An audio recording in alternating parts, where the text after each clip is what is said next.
ભગવદ્ ગીતા આપણને એમ કહે છે કે દરેક વ્યક્તિ અથવા દરેક વ્યક્તિ જીવ જે છે પોતાના સ્વભાવ પ્રમાણે જ વર્તન કરે છે.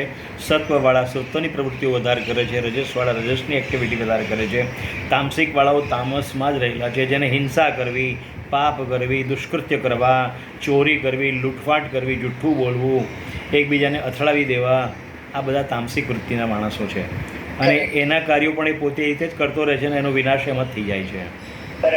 અને રાજસિકનો પણ રાજસિક રીતે એનો અંત આવે છે. અને જે સાત્વિક છે એ સાત્વિક રીતે પોતાનો પ્રવેશ કરે છે પરમેશ્વર તરફ, ગતિ કરે છે. એટલે ગતિ સાત્વિકની પણ સારી છે અને રજસની પણ સારી છે. પણ રજસ બંધનયુક્ત છે, યાદ રાખજો. રજસ બંધનયુક્ત જેમ કહ્યું કે જેમ પિંજરાની અંદર પોપટ પૂરેલો હોય છે સોનાનો, એમ એ રાજસિક લોકો પુરાયેલા છે. આ બહુ પરફેક્ટ વસ્તુ છે, ખોટી નથી. અને તમને એમ પણ થતું હશે કે એમાં આખા બસ એક્ઝેક્ટલી એ નશો કેવો બરાબર છે, એ નશો જ કહી શકાય છે. નશો જ છે. કેમ આગળ કરવું જરૂર નથી હોતી ના, એ રોટલીથી વધારે કોઈ ખાતું નથી, પણ કેમ બસ આગળ કેમ કરવું. ઘણી વાર એમ પણ નથી કે મને પૈસા જોઈએ કે નહીં, પણ બસ મારામાં શક્તિ છે આ કામ કરવાની એટલે કરો. એટલે કે છે ને ઇદમ પ્રાપ્સે મનોરથમ ઇદમ અદ્ય મયા લબ્ધમ. આજે મને આ મળ્યું છે, ઇદમ લબ્ધમ, અને કરીશ હજુ વધારે એનું પ્રાપ્ત કરીશ અને બતાવીશ. આ બધા એના ગુણ હોય છે રાજસિક લોકોના. અને એના કારણે એ તો એકચ્યુઅલી તમને કહું, આટલું સુખ પ્રાપ્ત કર્યા પછી પણ એ તો હોય છે તો દરિદ્રી જ, વન કાઇન્ડ ઓફ. કેમ દરિદ્રી? શરીરથી એની ઇન્દ્રિયો બરાબર કામ ન કરવી. પછી આ તમને આગળ કહ્યું ને ઔષધોની અંદર એનો લાગી જાય કાર્યક્રમ, દવાઓ, પાણી, આ તે. પછી પોતાના સ્વજનો એને પેલા મધરી માફક જ ચોંટ્યા રહે. કામ જે લોકોને જરૂરત છે એની પાછળ ફર્યા કરે. હવે એ જે લોકો એની પાછળ ફરે છે એ તો એના પોતાના કાર્ય સિદ્ધિ કરવા માટે ફરે છે. એમાં એ પોતે જ જાણતો જ હોય છે, પણ ઘણી વખત એને ખ્યાલ ના આવે રીતે એને સમાપ્ત કરતા હોય છે લોકો. એટલે આખું ચક્ર જે છે વાસ્તવમાં એ ચક્ર યુક્ત હોવા છતાં પણ એને પ્રગતિના પંથે, પરમેશ્વરના પંથે લઈ જતું નથી. એને પોતાને એક સ્ટોપ જ કરી દે છે.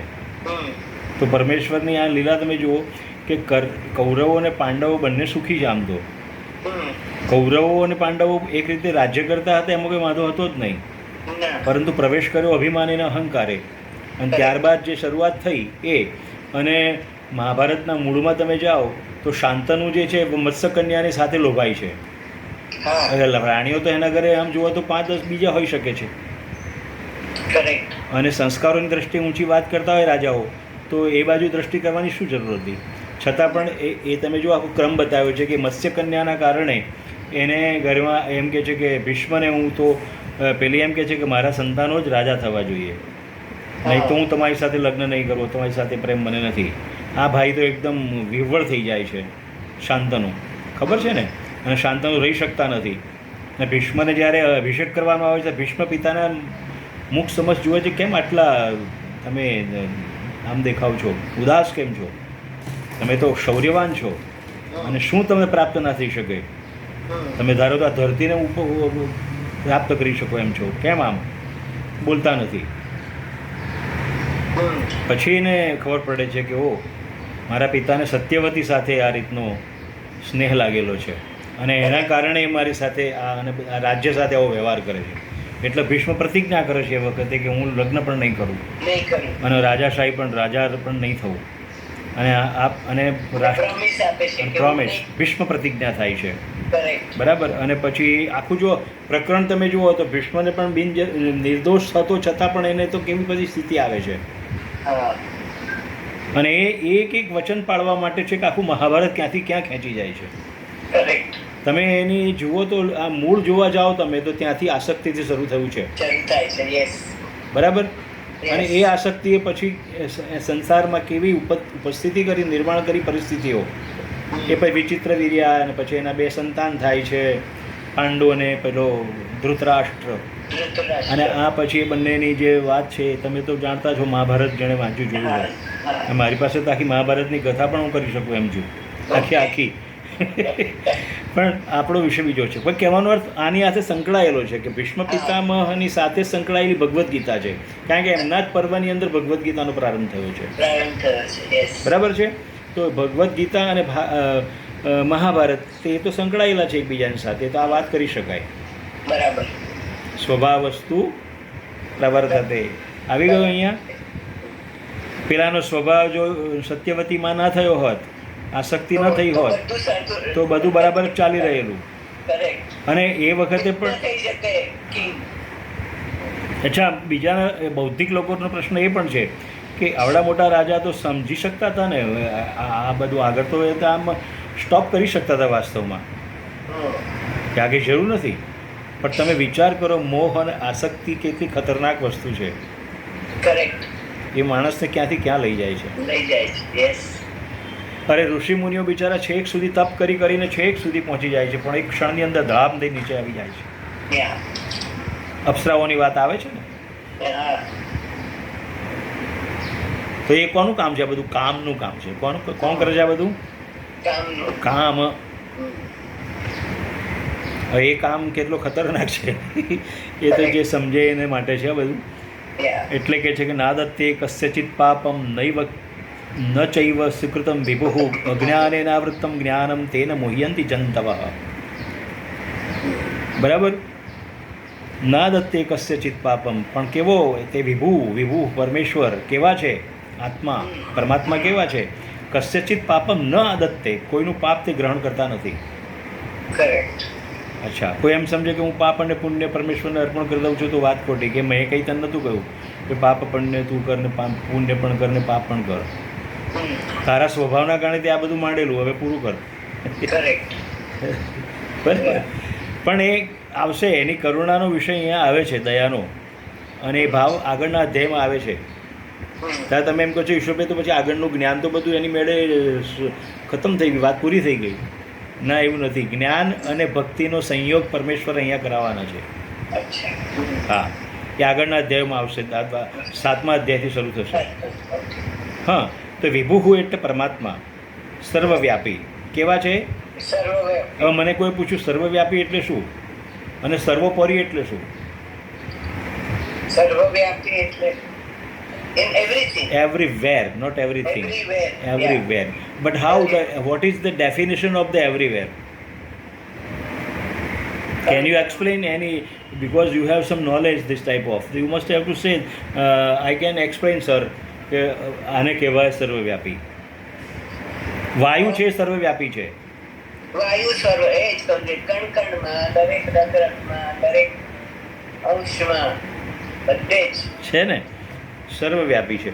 પછી આકાશ છે ને, એ આકાશ સર્વવ્યાપી છે. આકાશની જે તમે અહીંયા જુઓ તો અહીંયા આટલું આકાશ દેખાય, ત્યાં જાય દેખાય, ત્યાં આપણને એમ લાગે કે છત્રીની માફક છે, પણ લંડન, અમેરિકા, ગમે આખી દુનિયામાં જાઓ પાછું આકાશ તો ત્યાં જ છે. એટલે સૂક્ષ્મ હોવાના કરતાં પણ વ્યાપ્ત છે. કેવું છે? અહીંયા મુખ્ય મેસેજ અહીંયા છે, સૂક્ષ્મ હોવાના છતાં પણ તે વ્યાપ્ત છે. બ્રહ્મ. ઘરમાં લાવીને સેવા કરો તો આપણે મંદિરમાં જ છે, બહાર જવાની જરૂર નથી.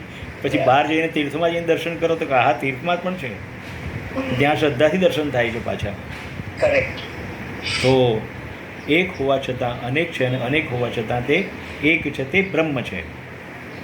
સર્વવ્યાપી પરમાત્મા. કસ્યચિત પાપમ ન આદત્તે ન ચ સુકૃતમ એવ ન આદત્તે અજ્ઞાનેન જ્ઞાનમ એવ અમૃતમ તેન જંતવઃ મુહ્યંતિ. કોઈનું પાપ કે પુણ્ય તે પરમેશ્વર લેતા નથી. પણ અર્જુનને ગેરંટી આપેલી છે, હું તમને પ્રોફેસરી નોટ આમાં સમજાવવાનો છું.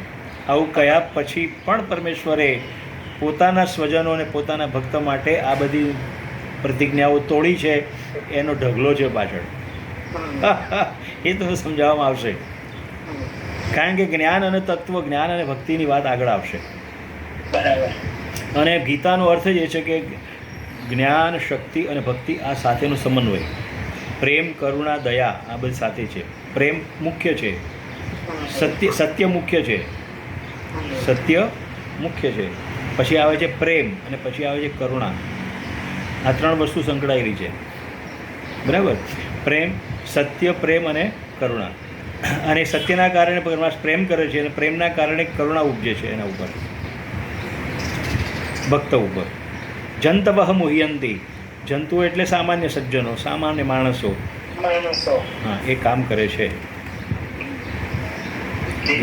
જ્ઞાનેન તુ તદ્જ્ઞાનમ યેષાં નાશિતમાત્મનઃ તેષામાદિત્યવજ્ઞાનમ પ્રકાશયતિ તત્પરમ.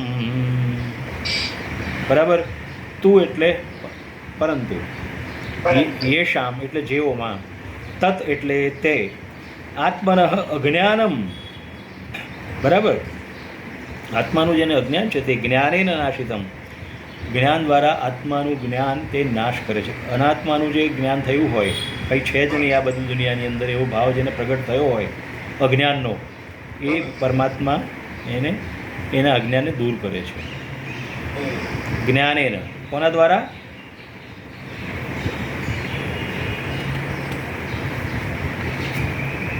જ્ઞાનથી નાશ થયેલું તે લોકોનું આદિત્યવત એટલે સૂર્ય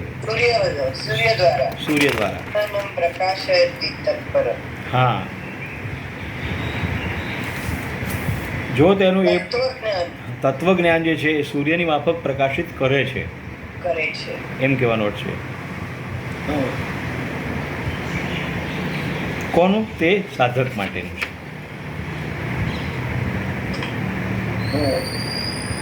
એટલે જેની અંતઃકરણની અંદર અજ્ઞાન નષ્ટ પામ્યું છે ને, તેવાને ભગવાન સૂર્યના પ્રકાશની માફક, કિરણની માફક તેને તેજસ્વી કરે છે, તેને આગળ લાવે છે. હા, પ્રકાશિત કરે છે તેના જ્ઞાનને. કારણ કે આપણી અંદર પણ અજ્ઞાન તો ફૂલ ભરેલું જ છે દરેક વ્યક્તિની અંદર. તો પછી અજ્ઞાનનો નાશ થયા પછી પ્રકાશ તો થવો જોઈએ ને.